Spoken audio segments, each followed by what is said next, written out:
नमस्कार शेतकरी मित्रांनो, आपण सकाळी लवकर उठून शेताकडे यायचा तिसरा दिवस आहे. जे की मी इथं आल्यानंतर बघितलं की सोयाबीन कमरे इतकं वाढलेलं आहे, त्याची खूप वाढ झालेली आहे. तसेच त्याला फळ देखील चांगलं लागलेलं आहे. जे की प्रत्येक फांदीवरती, प्रत्येक झाडावरती पण खूप सारं सोयाबीनचं फळ लागलेलं आहे. चट्टे पण तुम्हाला दिसून येतात. इथं कांदे पेरलेले आहेत. कांदे पेरण्याचं कारण इतकंच की लावणीला खर्च जास्त येतो, जे की रोपाला पण जास्त येतो. त्याच्यामुळं हे आपण कांदे पेरून घेतलेले आहेत. 2 तारखेला 2 ऑगस्टला पेरणी झालेली आहे. आज 17 ऑगस्ट.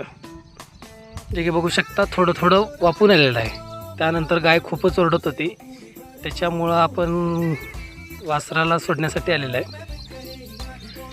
कारण की पप्पा नसल्यामुळं ही काय गाय आपल्याला धार काढू देत नाही. त्याच्यामुळं फक्त वासराला पाजून बांधून घरी निघून जायचं आहे. हे बघा किती मस्त आणि खुशीनं पिते, कारण की सगळंच दूध याला प्यायला भेटते म्हणून.